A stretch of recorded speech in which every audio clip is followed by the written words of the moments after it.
एक अनोखे गांव में रहते थे एक खुश मोटे मोटे आलुओं का परिवार।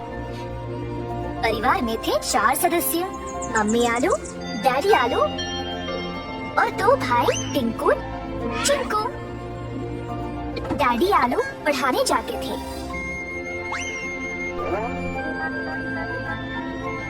और मम्मी आलू जड़ी बूटियों की दवाई बनाती थी। टिंकू चिंकू का ख्याल भी रखती थी। टिंकू चिंकू रोज साथ साथ खेलते और जब जरूरत तब किसी की भी सहायता करते थे।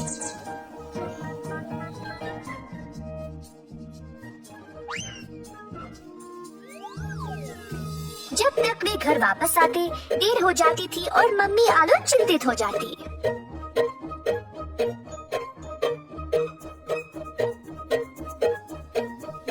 एक दिन टिंकू चिंकू खेलने निकले। जल्दी थकावट की वजह से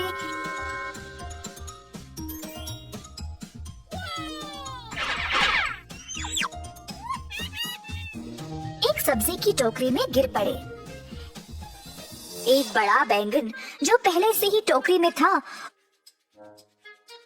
उन दोनों को टोकरी से बाहर निकाल फेंक दिया। ये टोकरी केवल बैंगनों के लिए है, तुम्हारे लिए नहीं। टिंकू और चिंकू जमीन पे पड़े रोने लगे क्योंकि बैंगन ने उनको निकाल फेंका। हमें नहीं पता था कि ये टोकरी आपकी है। हा, तुम्हें क्या पता? क्या तुम मुझ जैसे लंबे हो ये सब जानने के लिए? शो शो, जाओ यहाँ से, कोई और जगह ढूंढ लो। टिंकू अपना हाथ दो जरा। हाँ, ये लो मेरा हाथ। बैंगन और भिंडी दोनों ने टिंकू और चिंकू की मदद नहीं की। टिंकू चिंकू दोनों रोते रोते घर वापस आए।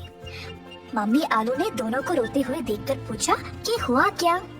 टिंकू चिंकू ने मम्मी को सारी घटना सुनाई।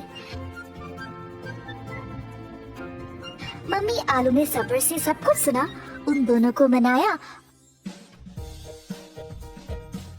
और फिर सुला दिया। अगले दिन टिंकू और चिंकू फिर से खेलने बाहर गए। वे देखना चाहते थे कि वो बैंगन उस टोकरी में अब था या नहीं।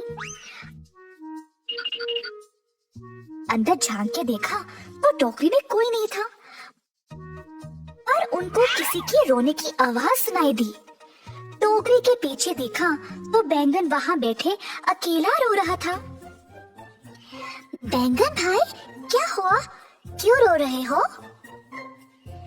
हम तुम्हारी सहायता करेंगे, बस बोलो कि क्या हुआ। मेरी भैया बीमार है और मुझे नहीं पता मैं क्या करूं, इसीलिए रो रहा हूँ।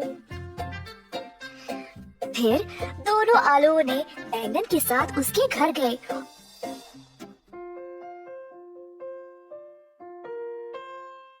और उनको बीमार बैंगन की माँ को देखकर बुरा लगा। टिंकू बैंगन की मम्मी का ख्याल रख रहा था और इसी बीच चिंकू अपने घर वापस गया।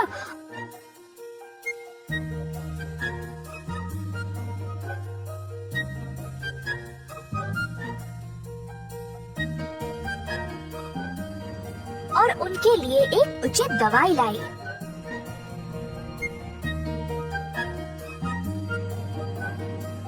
उस दवाई से बैंगन की माँ को बहुत फर्क हुई।